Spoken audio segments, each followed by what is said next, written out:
વડોદરામાં કોરોનાના નવા વેરિયન્ટ JN1નો પહેલો શંકાસ્પદ કેસ સામે આવ્યો છે, જ્યાં યુવાનને કોરોના પોઝિટિવ આવ્યો હતો તો અગાઉ હોમ આઇસોલેટ દરમિયાન તેના 3 નજીકના કોન્ટેક્ટ પણ મળ્યા હતા. તો આ બનાવને પગલે જિલ્લા આરોગ્ય વિભાગમાં ખળભળાટ જોવા મળ્યો અને આ યુવકના સેમ્પલ ગાંધીનગર ખાતે મોકલવામાં આવ્યા છે.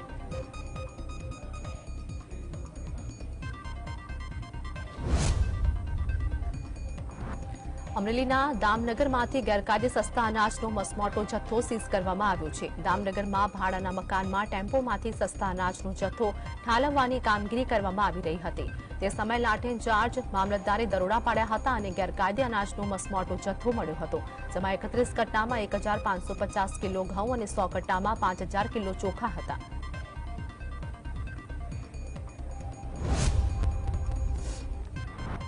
જેટકોમાં ઉમેદવારો માટે પોલ ટેસ્ટનો આજે અંતિમ દિવસ છે. મહત્વનું છે કે જેટકો દ્વારા લેવામાં આવેલી વિદ્યુત સહાયકની ભરતીમાં પોલ ટેસ્ટમાં ક્ષતિ હોવાનું તપાસમાં સામે આવતા જેટકો દ્વારા પરીક્ષા જ રદ કરી દેવામાં આવી હતી. વિભાગની ભૂલનો ભોગ ઉમેદવારો બન્યા હતા, જેથી ઉમેદવારોએ વડોદરા જેટકોની ઓફિસ બહાર 2 દિવસ વિરોધ પ્રદર્શન કર્યું હતું. જે બાદ પણ કોઈ નિવાડો ન આવતા ગાંધીનગર પરિવાર સાથે ઉગ્ર આંદોલન કરવાની ચીમકી ઉચ્ચારી હતી.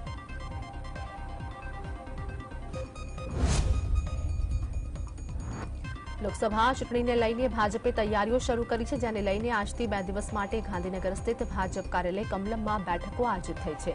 સીએમ ભૂપેન્દ્ર પટેલ સહિતના પદાધિકારીઓ ઉપસ્થિતિમાં આયોજિત આ બેઠકમાં લોકસભાની ગુજરાતની બેઠકો દીઠ સમીક્ષાનું આયોજન છે. તો આ સાથે જ વિવિધ મોરચાની કામગીરી, આગામી કાર્યક્રમો પણ ચર્ચા કરવાનું નક્કી કરાયું.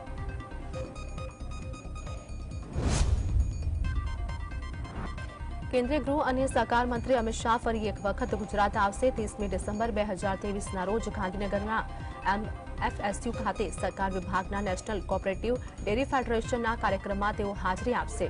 તેમજ ગાંધીનગર સંસદીય વિસ્તારના અન્ય કાર્યક્રમોમાં પણ અમિત શાહ હાજરી આપશે.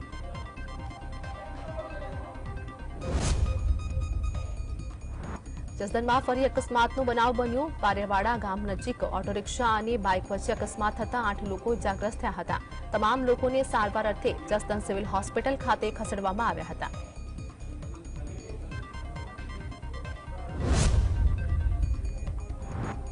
જામકંડોરણા તાલુકામાં આંગણવાડી તેડાગરની ભરતીમાં ગેરરીતિના આક્ષેપો થયા હતા. તેડાગરની ભરતી અરજીમાં મેરિટ લિસ્ટમાં ભયંકર ગેરરીતિ થયાની ઉચ્ચ કક્ષાએ લેખિત રજૂઆત કરવામાં આવી હતી.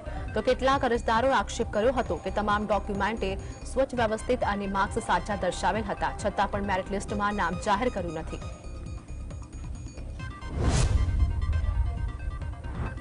નવસારી જિલ્લા એસઓજી પોલીસે નકલી ચલણી નોટના કુંભારનો પર્દાફાશ કર્યો છે. ચીખલી તાલુકાના તળાવચોરા ગામના એક આરોપીની ટીમે ધરપકડ કરી છે. રાજેશ સુરેશભાઈ ચૌહાણ નામનો આરોપી ઝડપી પૈસા કમાવાની લાલચમાં કલર પ્રિન્ટર વડે અલગ અલગ બનાવટી ચલણી નોટ સ્કેન કરી તે અસલ દેખાય તે રીતે આકાર આપતો હતો. સુરેન્દ્રનગરની ધોળીધજા ડેમ ઓવરફ્લો કરવામાં આવ્યો હતો, જેને પગલે હજારો ગેલના પાણીનો વેડફાટ થયો હતો. એક તરફ મૂડી પંથકના 20 ગામોના ખેડૂતો સિંચાઈ માટેના પાણી માટે આંદોલન કરી રહ્યા છે, ત્યારે બીજી તરફ હજારો ગેલન પાણી ભોગાવ નદીમાં બિનઉપયોગી છોડી દેવામાં આવ્યું હતું. પાટડી વિસ્તારમાં પણ પીવાના પાણી માટે લોકો વલખા મારે છે. સુરત મહુવા તાલુકાના આદિવાસી ખેડૂતોએ બારડોલી પ્રાંત કચેરી ખાતે મોરચો માંડ્યો હતો. ખેડૂતો સરકારના નિયમ મુજબ પોતાની જ જમીનો પર પોતાની માટીનો ઉપયોગ કરીને સમથળ કરી રહ્યા છે, પરંતુ સ્થાનિક મહુવા મામલતદાર કચેરીના અધિકારીઓ દ્વારા નિયમોનું ખોટું અર્થઘટન કરાવીને ખેડૂતોને પરેશાન કરવામાં આવતા હતા. આ અંગે ખેડૂતો દ્વારા અનેકવાર રજૂઆતો કરવા છતાં કામગીરી સામે તંત્ર દ્વારા વિક્ષેપ ઉભો કરવામાં આવતા મોટી સંખ્યામાં ખેડૂતો કચેરી ખાતે એકઠા થયા હતા.